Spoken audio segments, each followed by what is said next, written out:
quero falar sobre o poder da fé, o poder do nome de Jesus, o poder da entrega, o poder da concordância.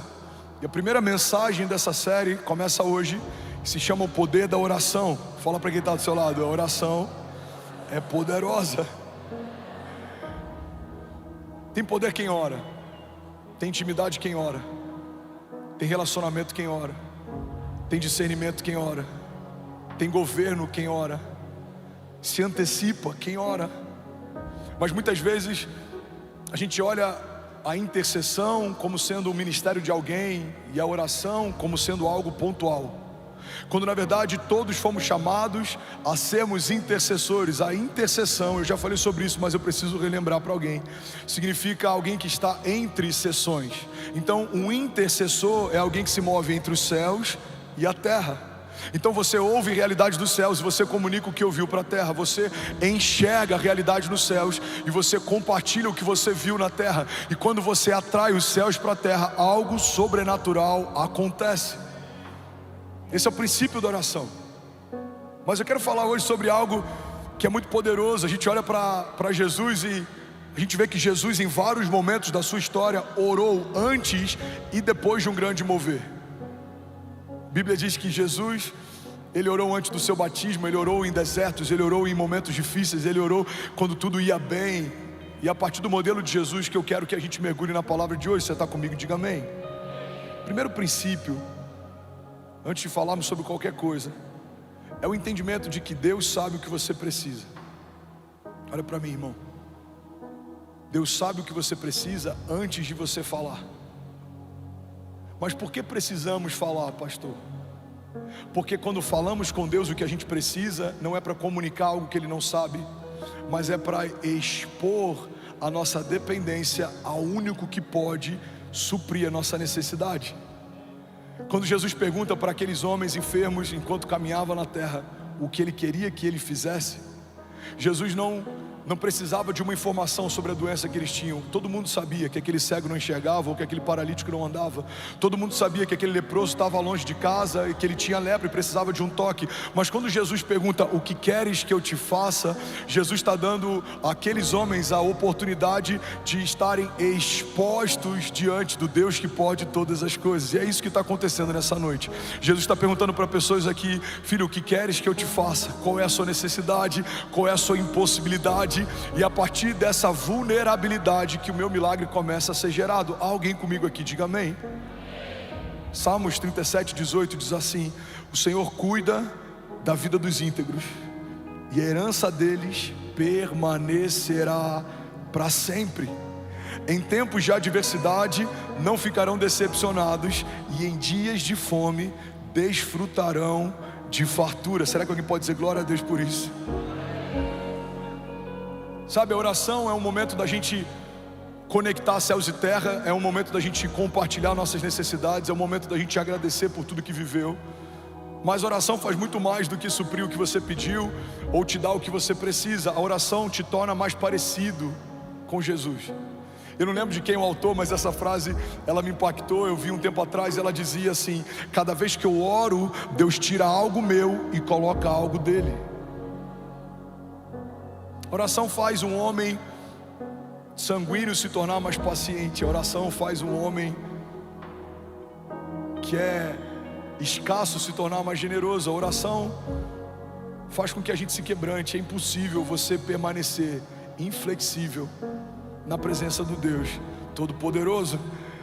A gente é quebrantado na presença de Jesus. A gente começa a se render na presença de Jesus. A gente começa a ser vulnerável na presença de Jesus. E todas as vezes que isso acontece, algo sobrenatural acontece em seguida. Eu lembro de um vídeo que eu vi um tempo atrás, de um campo de trigo, e aquela pessoa que plantava esse trigo estava falando que para eles é muito fácil de distinguir o trigo do joio.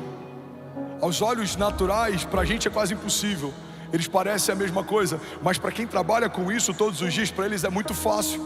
E aí o repórter perguntou para ele: como é que vocês conseguem distinguir o trigo do joio? Ele falou: é só você esperar o vento passar. Quando o vento bate, o joio ele nunca se dobra, mas o trigo se dobra com facilidade. Por que temos desafios no nosso tempo de oração? Porque muitas vezes a gente tem essa dificuldade de se expor, de se lançar, de se quebrantar, de se derramar. Mas a verdade é que todo milagre sobrenatural acontece a partir do momento em que você se entrega, se derrama. A Bíblia diz que Deus não rejeita um coração quebrantado. Então eu quero falar com você nessa noite sobre um poder que libera o sobrenatural. Eu quero falar nessa noite sobre um princípio que foi, vamos junto, lindão, vamos fluir, que foi negligenciado, que foi esquecido, que muitas vezes foi terceirizado, talvez até subjugado, não foi valorizado. Quantas vezes a gente acreditou que o ministério de oração, o ministério das irmãs do coque, ou a necessidade e a importância da oração é algo que a gente terceiriza para nossa esposa ou para nossa mãe? Quantas vezes a gente se move numa nova estação sem ter tempo com Deus, esperando que alguém ore por nós? Quantas vezes eu recebo mensagens de pessoas pedindo que eu ore por motivos que nem eles mesmos estão orando? Pastor, ora por fulano, ora por esse caso. Mas é muito provável que algumas dessas mensagens sejam só alguém terceirizando a importância de algo que nem elas mesmas estão suprindo.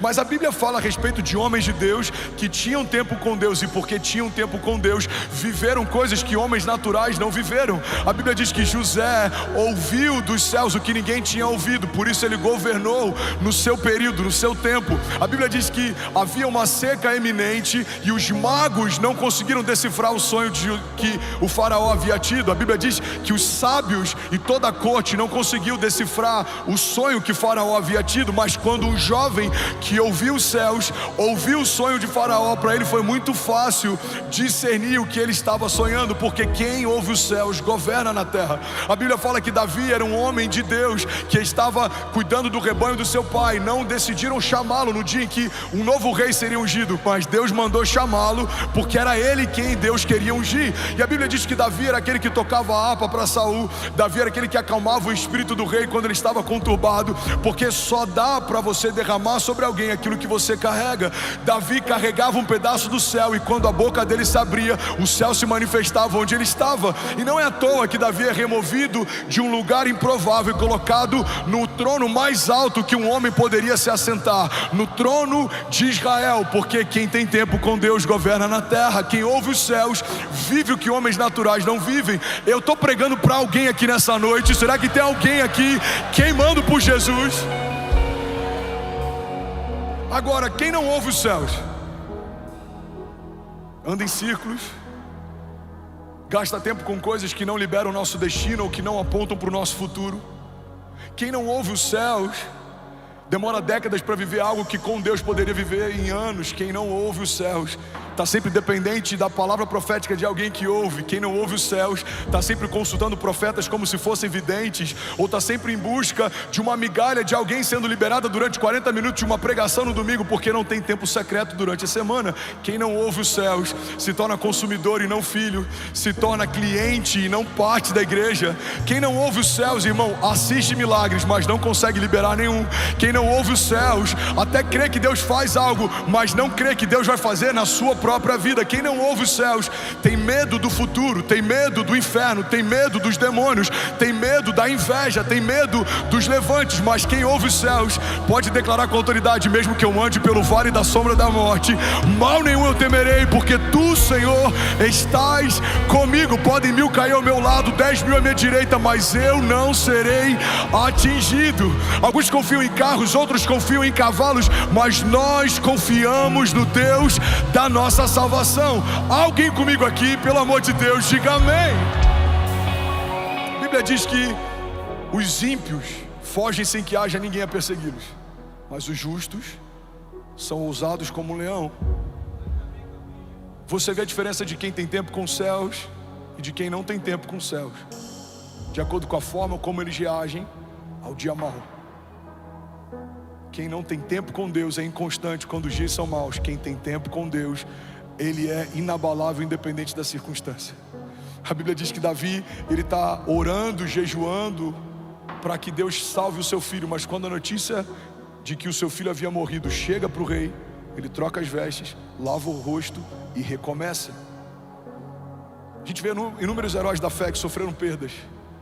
Eles vivenciaram um luto, mas eles não pararam no seu tempo de luto. Eles recomeçaram, porque eles sabiam que o Deus que fez no passado iria fazer de novo. A gente olha para a história de Jó, perdeu seus filhos, perdeu seus recursos, perdeu tudo que tinha, mas ele sabia que o Deus que havia dado no princípio iria restituir, e iria restituir muitas vezes mais do que tudo que foi removido.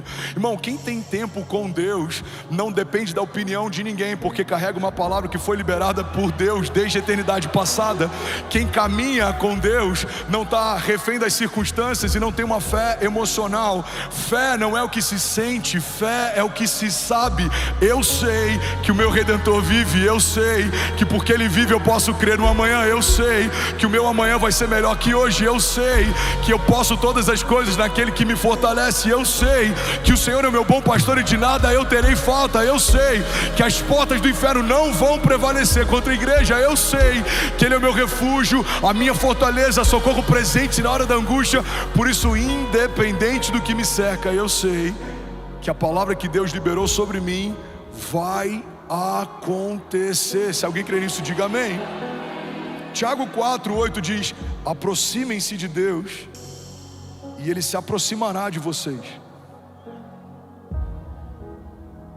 Todo tempo a Bíblia está dizendo: dá um primeiro passo que os céus vão corresponder ao seu passo. Aquele que busca encontra, aquele que bate a porta se abre. Clama a mim, responder-te-ei. Se aproxime de mim e eu me aproximarei de você. Quem sabe, irmão, o que a gente chama de silêncio de Deus, na verdade seja só a resposta para uma passividade nossa. Somos passivos até quando precisamos de um milagre. A Bíblia diz que um cego clamava: Jesus, filho de Davi, tem compaixão de mim. E a multidão cercava ele, comprimia ele, tentava calar a voz dele. Mas a Bíblia diz que quanto mais tentavam calar ele, mais alto ele gritava: Jesus, filho de Davi, tem compaixão de mim. Sabe, algumas circunstâncias vão tentar calar você, algumas vozes vão tentar parar você, algumas tribulações e tempestades vão tentar desanimar você, alguns desertos vão tentar paralisar você. Mas quanto maior é a investida do inferno contra você, mais forte tem que ser o seu clamor para aquele que pode mudar a tua história. As circunstâncias vão tentar sufocar a tua voz. O que eu faço, pastor? Grite mais alto, clame uma vez mais, persiga o teu milagre, provoque a próxima estação, porque há poder em toda palavra liberada por aquele que carrega a própria vida de Deus dentro de si. Há poder na concordância da oração, há poder na oração dos justos, há poder na unidade da igreja, há poder no nome de Jesus. E a palavra de Deus nos diz que a partir do nome de Jesus, o que ligarmos na terra será ligado nos céus, e o que desligarmos na terra será desligado nos céus. Então nessa noite, até o final dessa palavra, a gente vai fazer algo prático.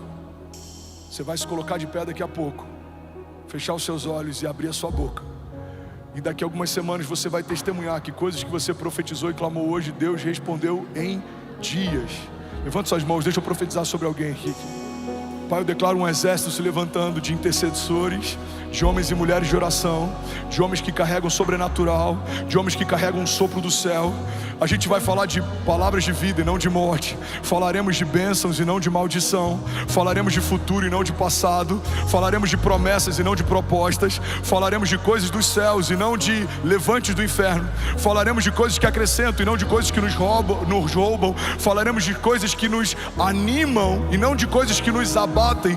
Falaremos da promessa que Deus tem para a nossa vida e não da promessa que Deus tem para a casa do lado. Falaremos daquilo que Deus está nos pedindo para fazer e não teremos tempo para falar daquilo que Deus está fazendo com alguém ao nosso redor. Falaremos daquilo que Deus nos comunicou no secreto até que se cumpra, e quando se cumprir, Deus vai nos falar coisas novas. Nos moveremos debaixo de uma palavra, assim como o povo se movia debaixo da nuvem. Não vamos para nenhum lugar que a palavra não nos direcione, não faremos nada que a palavra não nos peça para fazer. Se Deus não disser, não iremos, mas se Ele falar, nós avançaremos com ousadia.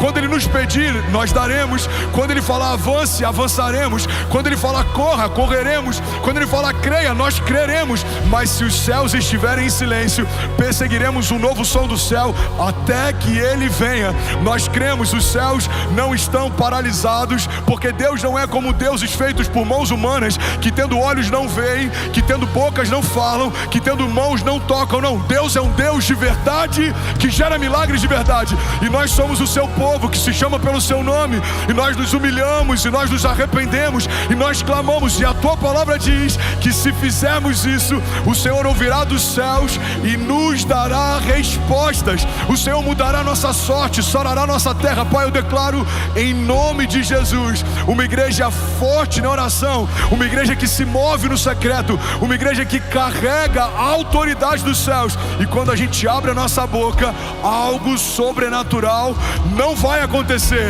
Algo sobrenatural já aconteceu. Se você crê nisso, irmão, você pode dar um brado de liberdade no seu lugar. Jesus. Vamos, se for para Jesus, você pode fazer melhor. Aleluia.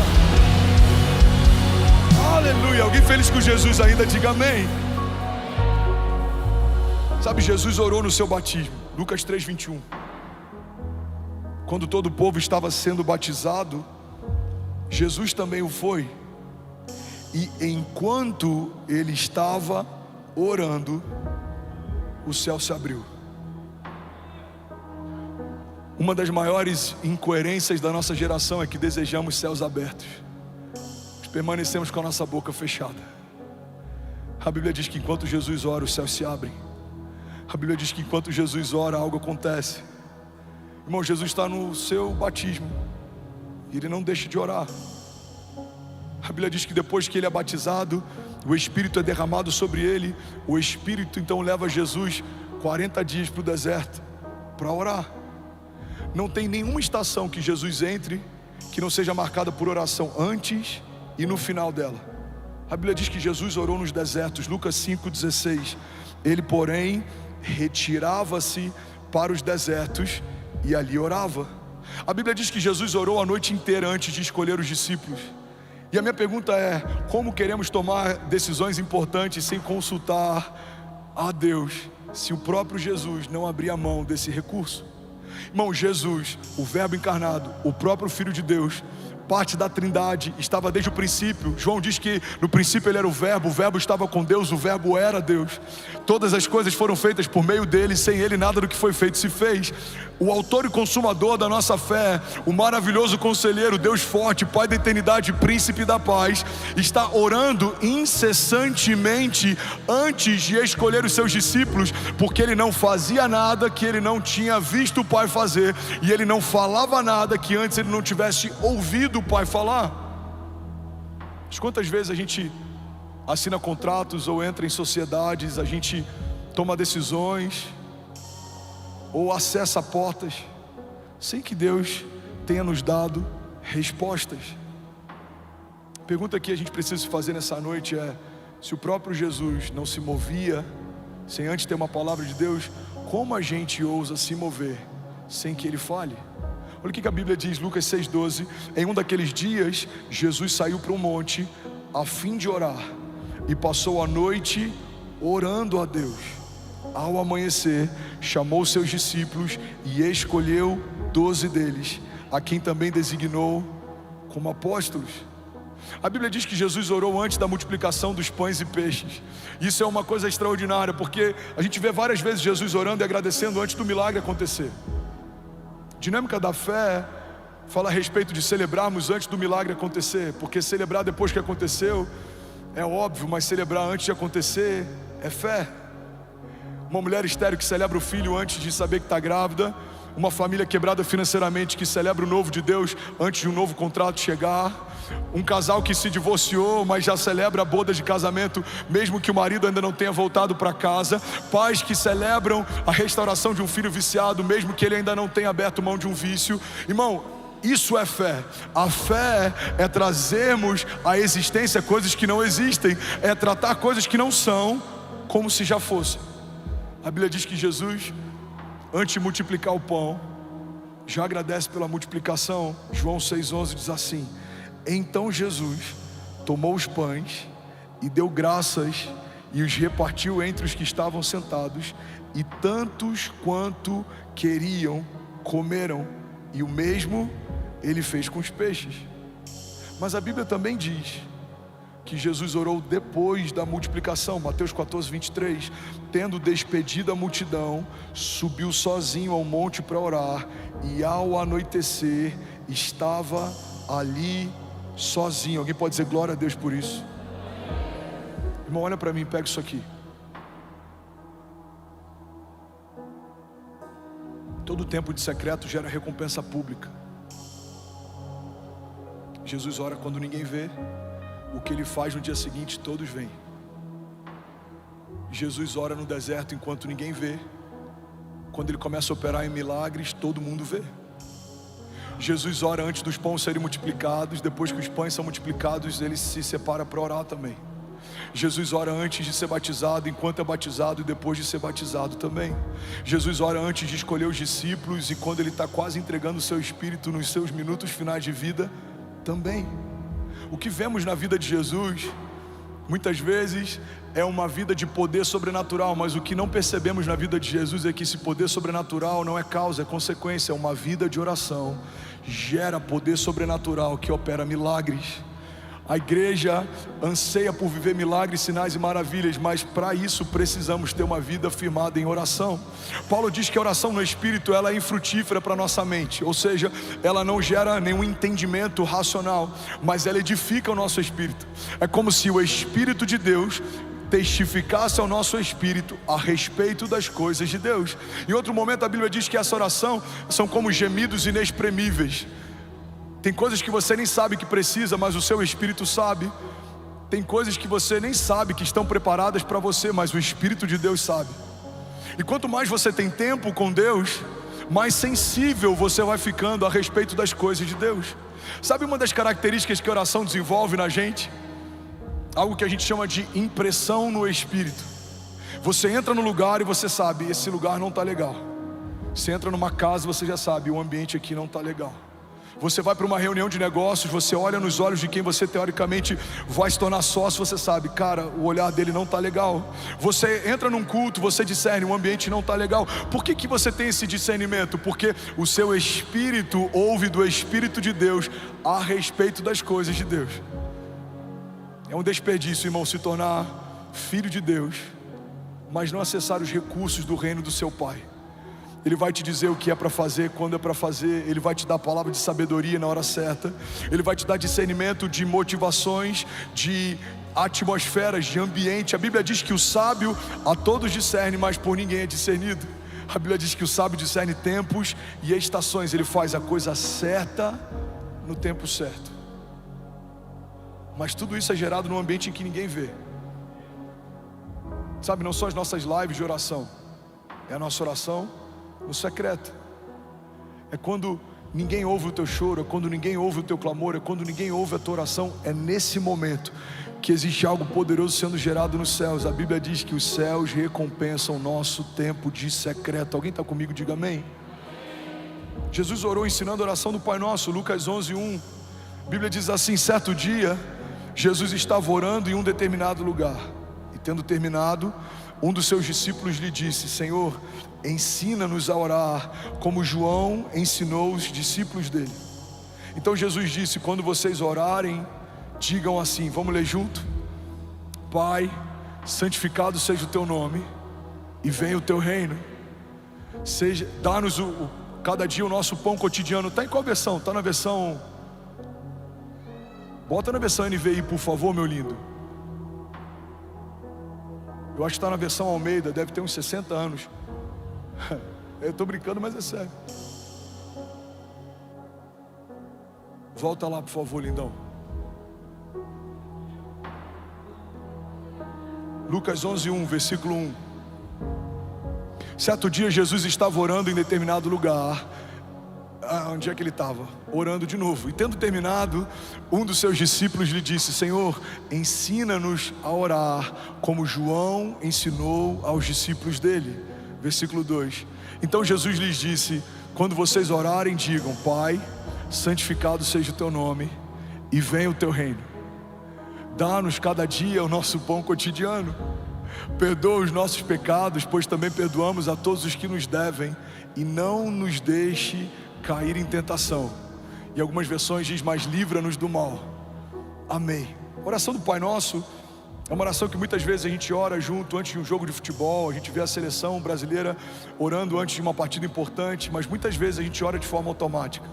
A oração do Pai Nosso carrega os princípios mais poderosos do reino de Deus, porque fala a respeito de dependência e de reconhecimento da pessoa de Jesus e da autoridade que o Pai carrega. Santificado seja o teu nome, venha a nós o teu reino, seja feita a tua vontade.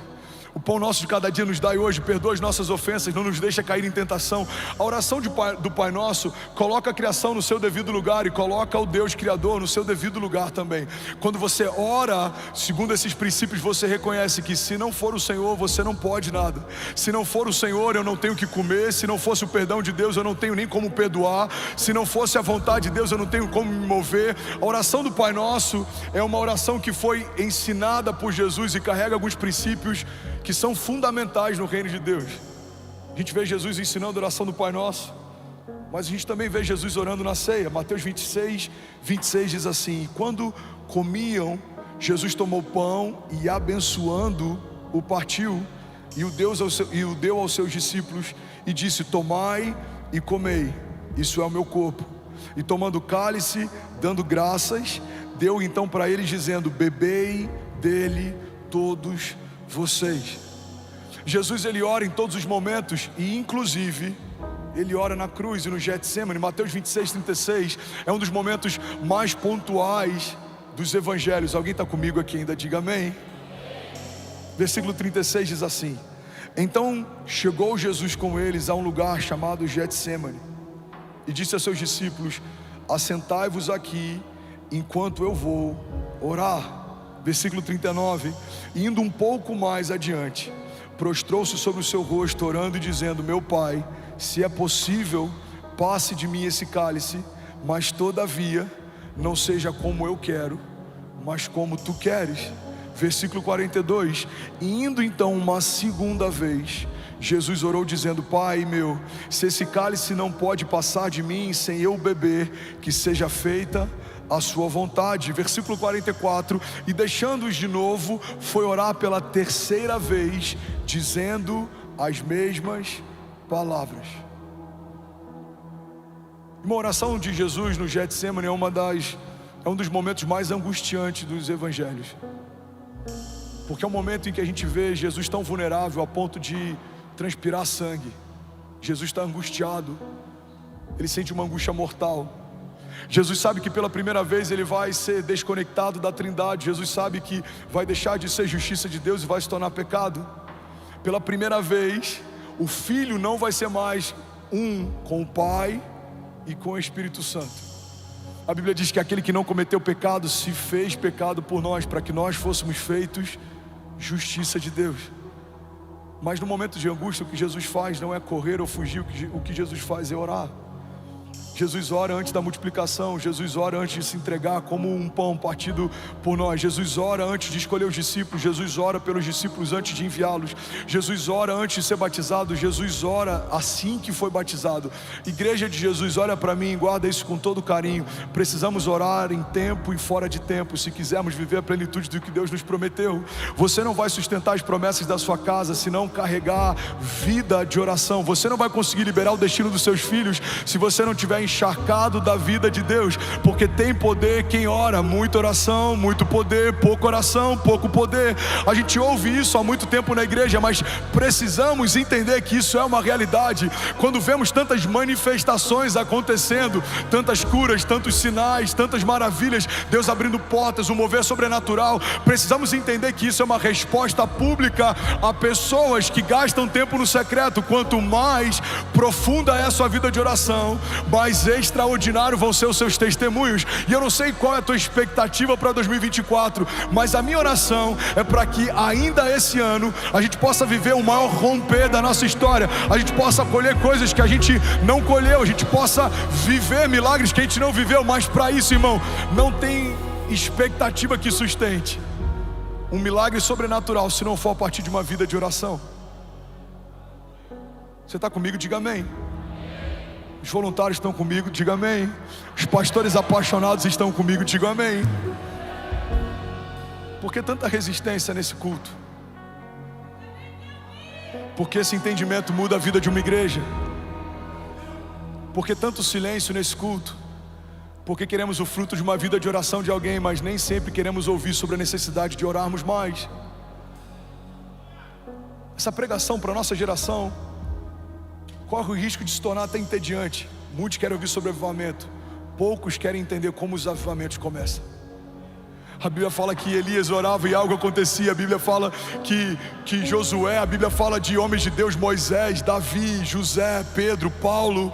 Todos esses homens foram marcados por Deus no secreto. Lemos sobre as suas recompensas públicas. Não conseguimos ter ideia do quanto eles geraram em oração aquilo que viveram enquanto todos viam. Igreja, olha para mim, o que vamos viver como igreja, o que você vai viver como casa, não se compara com aquilo que você viveu até aqui. A Bíblia diz que olhos não viram, ouvidos não ouviram e nem penetrou no coração do homem aquilo que Deus tem preparado para aqueles que creem.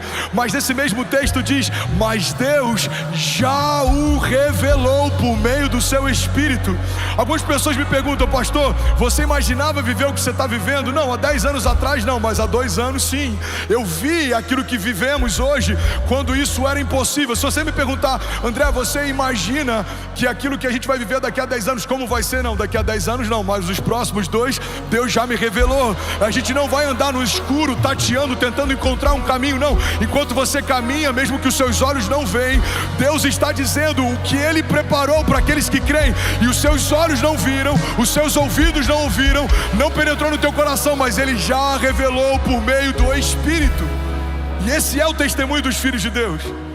A Bíblia diz que o testemunho dos filhos de Deus é que os filhos de Deus caminham pelo Espírito de Deus.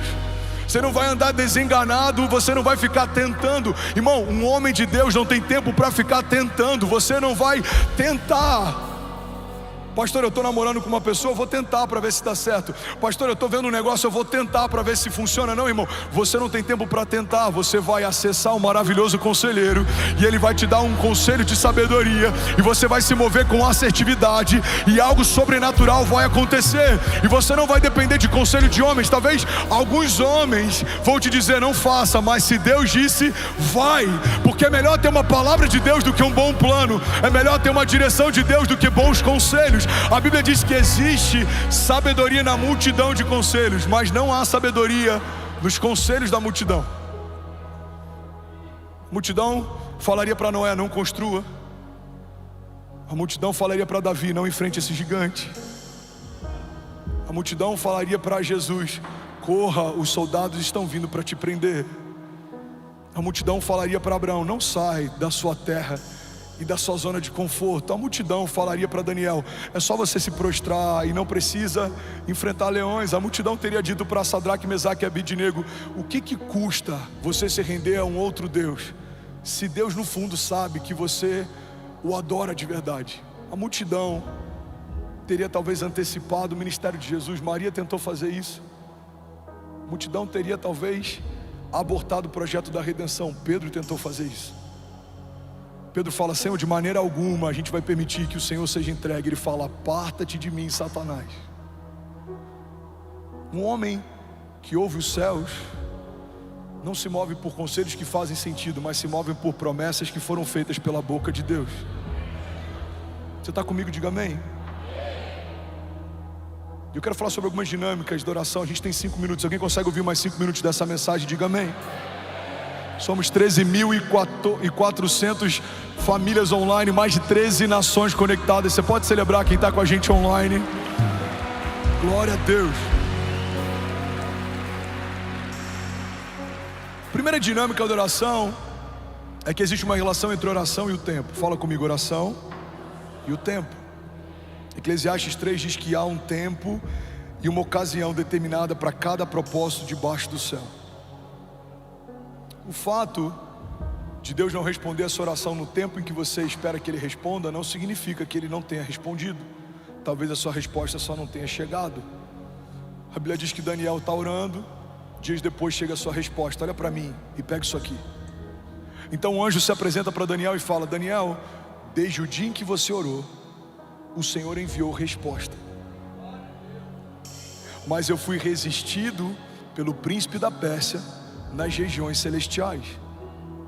Ou seja, Dias depois a resposta chega, mas desde o dia em que Daniel clamou, a resposta foi enviada. Vou falar isso de novo e alguém incendiado por Jesus desse lado esquerdo vai pegar essa chave. No mesmo dia em que Daniel ora, Deus responde, mas dias depois a resposta chega. É como uma mulher grávida, uma mulher estéril que não pode gerar, pode receber a vida no seu ventre da noite para o dia, mas o bebê não vai nascer no dia seguinte. Você precisa esperar o tempo da gestação. Sabe, o fato de você não tocar ainda em alguns milagres não significa que eles já não sejam realidade. Deus já enviou algumas respostas, Deus já respondeu algumas dúvidas e inquietações, Deus já está movendo algumas realidades, Deus já está abrindo algumas portas. Irmão, eu creio que enquanto a gente está aqui, Deus já está curando algumas enfermidades, Deus já está visitando alguns ventres. Vamos, eu quero profetizar sobre alguém. Enquanto estamos aqui, Deus já está removendo do coração de pessoas projetos que Ele não se alegra, ideias que não foi Ele quem deu, mas Deus também está confirmando no coração de pessoas lugares, sociedades, negócios, projetos que é o Senhor quem te deu. Ele está dizendo: filho, fui eu quem fiz, fui eu quem abri, fui eu quem te deu. Avance, creia, não tenha medo, não tenha medo, eu sou contigo, eu estou com você. Essa porta fui eu quem abri, essa sociedade fui eu quem propus, essa empresa fui eu quem te dei, porque a porta que Deus fecha ninguém abre, mas a porta que Deus abre, irmão, ninguém fecha. E quem caminha com Deus sabe que é melhor uma porta fechada por Deus do que tentar forçar uma porta que Deus nunca abriu.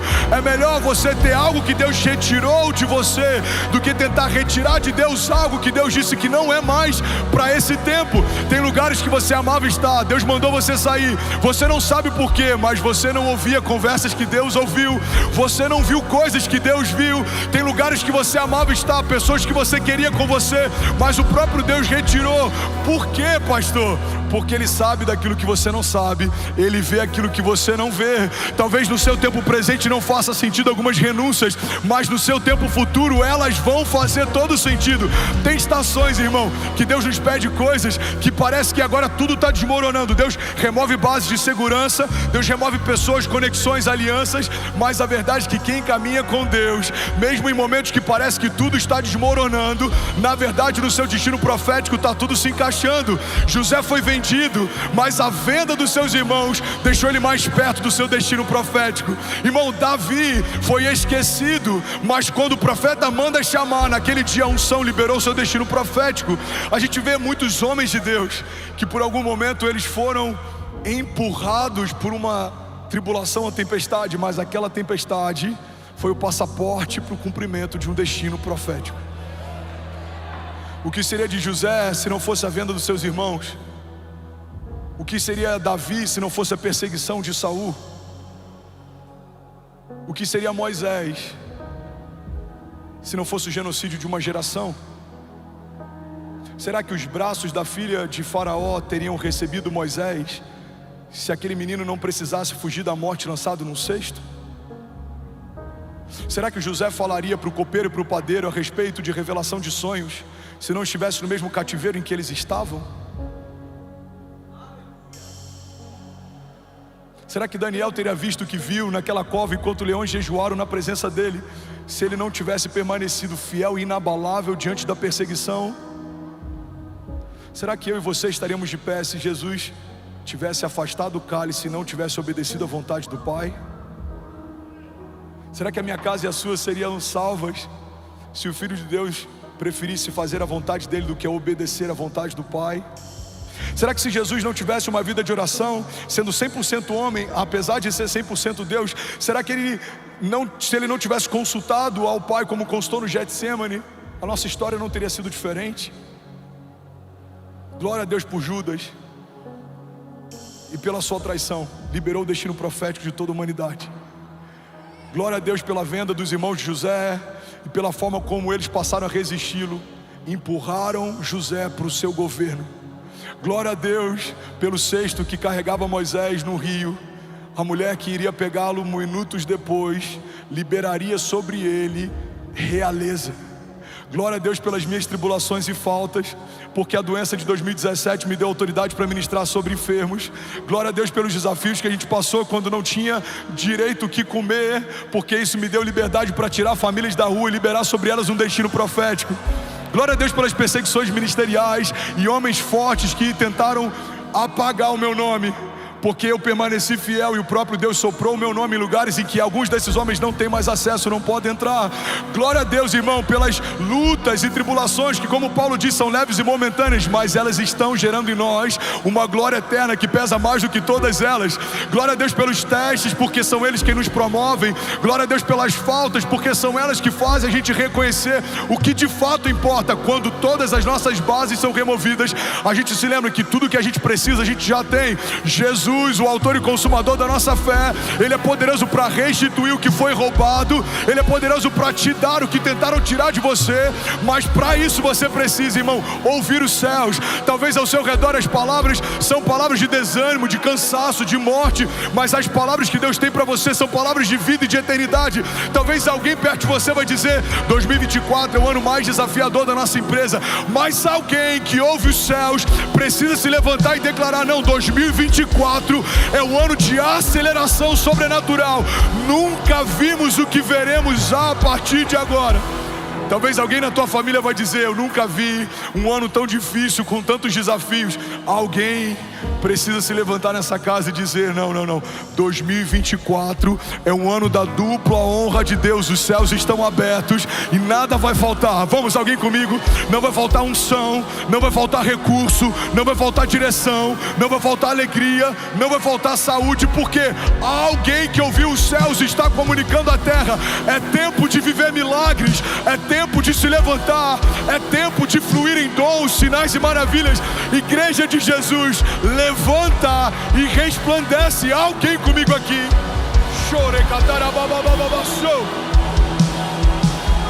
Aleluia, aleluia. Vamos, se for para Jesus, você pode fazer melhor.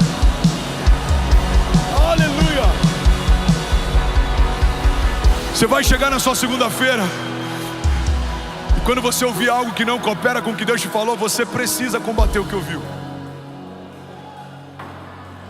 Irmão, eu acho que a gente vai precisar fechar. Por quê? As contas não estão fechando. Deixa eu ver. Deus te deu uma palavra? Deu. Então faça sonhos maiores do que você tinha antes da crise, porque se foi Deus quem te deu essa empresa, é Ele quem vai fazer ela superar qualquer tribulação. Você está com desafios no casamento? Creia, o Deus que abençoou essa aliança é o Deus que vai manter essa aliança de pé. Você não vai pensar como seria se você se divorciasse. Você vai pensar: aonde faremos as bodas no próximo ano? Vamos, alguém comigo? Se alguma mulher aqui não consegue gerar, coloca a mão sobre o seu ventre. Você não vai ficar pensando como seria bom se eu tivesse um filho, não. Você vai pensar qual o nome que ele vai ter quando o Senhor me der. Irmão, a fé é uma dinâmica de antecipação. Tratar as coisas que não são como se já fossem. Alguém comigo aqui, diga amém. Levante suas mãos, declare com autoridade, diga: Pai, eu creio que há poder no nome de Jesus. Diga: eu creio que há poder em toda palavra que sai da boca de Deus a meu respeito. Diga: e a despeito do que o inferno está dizendo, eu carrego uma palavra de Deus. Diga: o Senhor não é homem para que minta, nem filho do homem para que se arrependa. Se Deus disse que vai acontecer, eu sei, no céu já aconteceu. Você pode dar um brado de liberdade no seu lugar. Vamos, será que alguém pode fazer barulho? Aleluia! Aleluia! Aleluia! Alguém feliz com Jesus ainda? Dinâmica da oração, ela tem que levar você para um lugar em que você vai ser incompreendido. Olha para mim e permanece de pé. A gente vai finalizar aqui. Vocês são incríveis. Se as suas orações fossem escutadas, ouvidas, se eu pegasse o seu tempo de secreto e colocasse no microfone aqui, será que alguém acharia loucura ou suas orações estão normais demais? Porque algumas das minhas orações gerariam em você crise. Será que o pastor está bem? Eu acho que ele está empolgado demais. Porque foi assim que trataram algumas palavras e projetos que eu apresentei para a igreja 2 anos atrás. Coisas que se ouviam nos bastidores: o menino está empolgado, ele é novo, isso é normal. Coisas que se ouvem 2 anos depois: Ele deve ter visto algo que a gente não viu, porque está acontecendo tudo que ele falou. Mas assim vai ser sobre a sua casa. Recebe isso, assim vai ser sobre os seus filhos. Você vai ver coisas nos seus filhos que ninguém está vendo. Você vai liberar isso sobre eles. Mas um dia, todos os olhos vão ver aquilo que Deus já revelou no Espírito. Você pode ter um filho dislexo, talvez com TDAH, qualquer problema de assimilação, de conexão. Você vai ouvir de Deus quem Ele é, e você vai profetizar sobre Ele quem Ele é. Você é cabeça e não cauda. Você é filho de Deus. Você vai viver algo glorioso. O seu destino é extraordinário. Você vai tocar nações. Você vai ser grande entre os homens. Você vai aconselhar príncipes. Alguns vão olhar e falar: mas não faz sentido. Deus não te chamou para profetizar o que faz sentido. Deus te chamou para profetizar o que olhos não viram, ouvidos não ouviram, não penetrou no coração do homem. Alguém comigo aqui, diga amém. Quantas vezes a gente gasta tempo falando que todo mundo está vendo? O que todo mundo está vendo é óbvio, mas o que Deus vê? É sobre isso que precisamos falar. Como falaremos se não ouvimos? Eu preciso falar o que Deus fala. O que é fé? Fé é falar o que Deus fala, pensar como Deus pensa e ver o que Deus está vendo. A Bíblia diz: no ano em que morreu o rei Uzias, eu vi o Senhor assentado no alto, sublime trono. E haviam serafins que estavam em torno do seu trono, dizendo: santo, santo, santo é o Senhor dos exércitos, e toda a terra está cheia da sua glória. Mas a Bíblia diz que assim que o profeta foi levado à sala do trono, a primeira coisa que ele teve foi angústia, medo. Ele fala: Senhor, ai de mim que sou impuro e habito em meio a um povo de impuros lábios. Então um anjo pega uma brasa viva no altar e toca os lábios dele, e ele vive esse momento que é único. Mas nesse dia algo acontece. A palavra de Deus revela para nós um contraste entre aqueles que caminham na terra e olham para cima, e aqueles que caminham nos céus e olham para baixo. Um homem de Deus que caminha na terra e olha para cima tem medo quando vê a santidade de Deus.